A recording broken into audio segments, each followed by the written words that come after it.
advisors, for giving me this opportunity to share our research with you. I'm Denepi, and today I'll be talking about the effect of ataxin-2 polyglutamine expansions on TDP-43.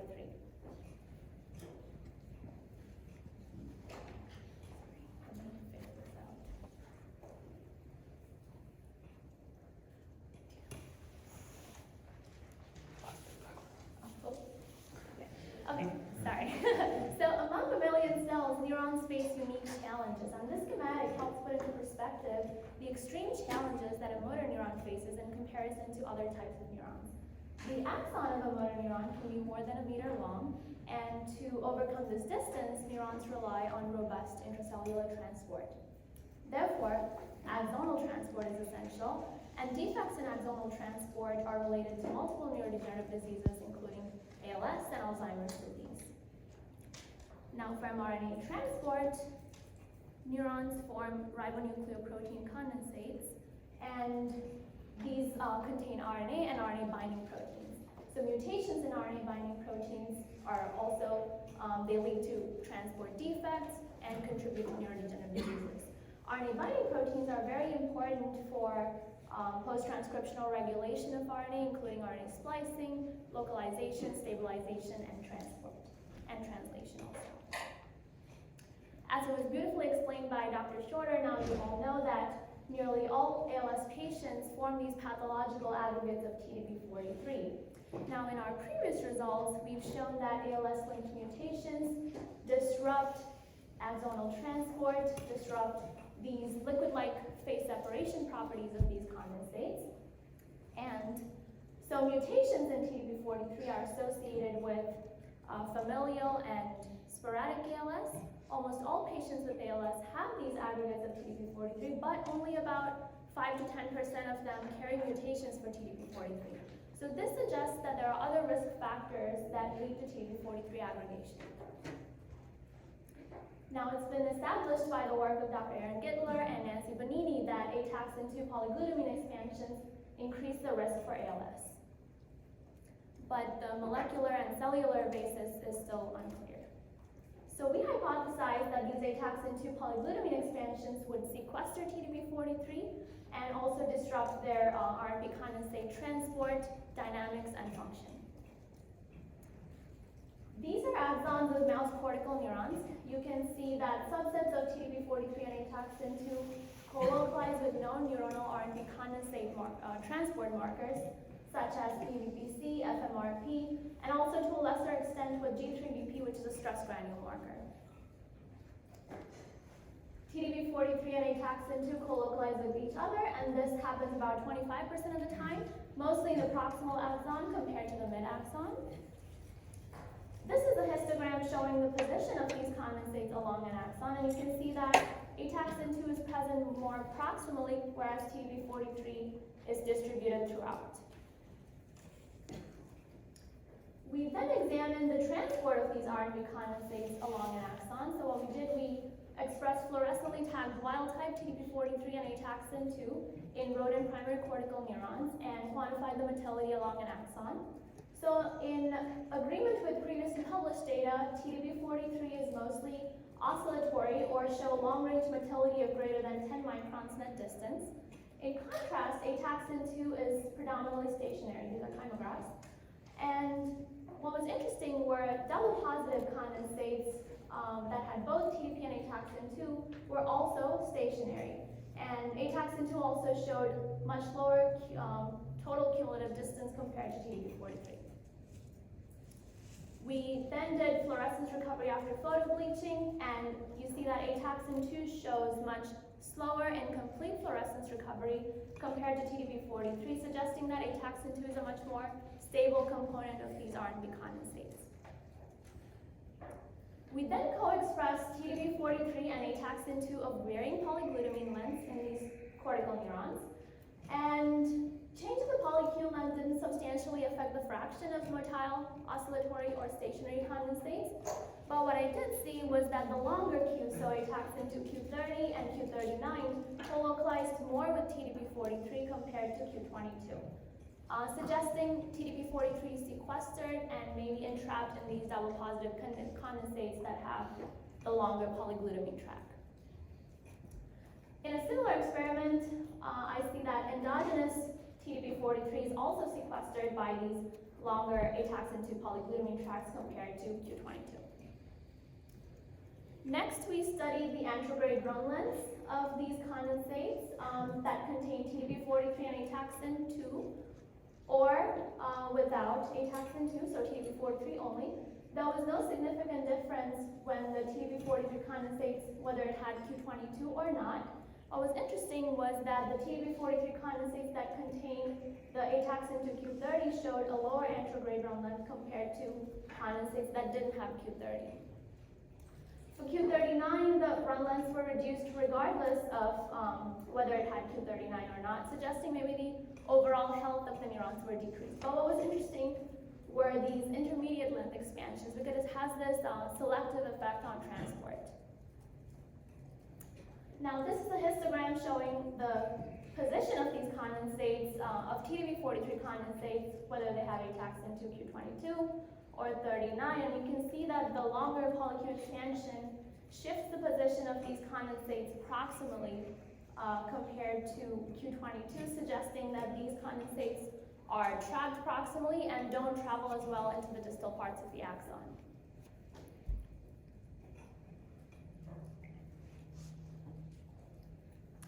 We then did fluorescence recovery after photobleaching to see if these ataxin-2 polyglutamine expansions impair TDP43 dynamics. And you can see that TDP43 condensates containing ataxin-2 show robust recovery, which is shown in pink, and the TDP43 condensates expressing the longer polyglutamine expansion show reduced fluorescence recovery, and this is especially more apparent in the half-bleach data, suggesting that the intramolecular mobility of TDP43 is decreased. Now, beta-actin mRNA is one of the most abundant forms of mRNA in neurons, and according to published ClipSeq data, they associate with both TDP43 and ataxin-2. So we wanted to look at functional consequences on mRNA localization in the neurons. So we did SM-FISH for beta-actin mRNA and quantified the fluorescence intensity along the axon. Now, we didn't see a significant difference in the soma, but we did see reduced signal in the mid to distal axons of beta-actin mRNA. Next, we asked whether RNP condensate function is affected, and for this I carried out puromycinylation assays to look at global translation. And you see that as the polyglutamine length gets longer, there are fewer puropuncta being present, suggesting there's reduced translation in these neurons expressing the polyglutamine lengths. Then I used SUNTAG, which is a reporter protein visualization system, to look at active sites of translation. So how the experimental model works is that you transfect neurons with lentivirus expressing SFGFP, SCFWE, or flag synapse, which is SUNTAG, and then M-scarlet ataxin-2 of my various polyglutamine lengths. And then you add indole acetic acid to degrade existing proteins. Controls include the addition of puromycin, and then you fix the cells and permeabilize and do SM-FISH to look at mRNA using the SUNTAG B4 probe. And then I used FishQuant, which is this advanced MATLAB analysis tool to look at colocalization sites between SFGFP and my mRNA, and that would be an active site of translation. So how this works is that multiple SCFP, SFGFPs go and bind to this single reporter protein that's as it emerges from the ribosome, and then you're looking at colocalization between that and your SM-FISH mRNA, and that's an active site of translation. So this was a control to validate our SUNTAG assay, and you know that puromycin terminates translation. So as expected, there were reduced fraction of translating mRNA when we added puromycin. Now, as the ataxin-2 polyglutamine length got longer, I observed a lower fraction of translating mRNA in the dendrites. Now, this effect is even more striking if you just consider translating mRNA that are associated with ataxin-2. So on the right, I observed that condensates that have the ataxin 2 polyglutamine expansions rarely associated with active sites of translation. So on the right are these triple colocalization events. On the left are just translating and learning. In conclusion, these results suggest that these ataxin 2 polyglutamine expansions disrupt TDP-43 transport dynamics, and also we observe lower translation in these neurons expressing these longer polyglutamine tracks. And this may have detrimental effects on transcripts that are essential for axonal and neuronal integrity. Thank you.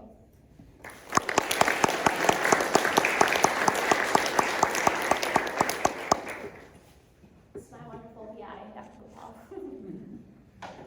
The talk is open for questions.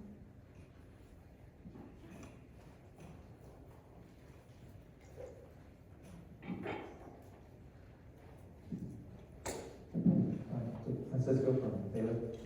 Thank you. That's a really cool talk. I might have missed this at the beginning, but so with this, do you think it's more of a developmental effect, or is the disease that you're studying more late onset? Late onset. Okay. Yeah. I'm curious. So for some of the studies, I noticed that you were doing them in like day 9 or 10. Yeah. Have you been looking a little bit later? So I'm curious if you think there could be different effects if you look a little bit later. Yeah. We are also doing day in vitro 12. We see, so these are cortical neurons. I think what we really want to get at eventually, the work that I'm doing right now, is I've been differentiating human iPSC lines, where I've acquired multiple lines with these patient polyglutamine expansions, and I'm like differentiating them into motor neurons, and I think we will see a much more pronounced effect if we use those neurons compared to this. Yeah. Hi. I have a quick question. When you did the translational stuff, did you see defects within the cell body as well? Actually, I'm so glad you pointed that out, because I have that. Oh, I had that, but I didn't. Okay. Sorry, I thought I had it in my presentation. But yes, there is slight reduction in the soma as well, but the effect is way more pronounced in the axon, mid to distal axons. Yes.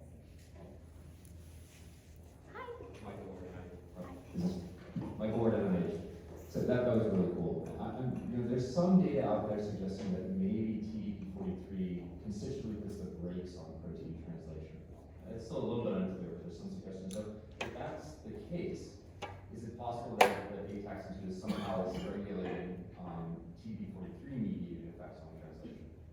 So, see, I think there are two possible things that could be happening. Either ataxin 2 itself is losing its function of regulating some of these processes, or it's sequestering more TDP-43, and ataxin 2 is thought to be a translation promoter, whereas TDP-43 is a translation repressor, right?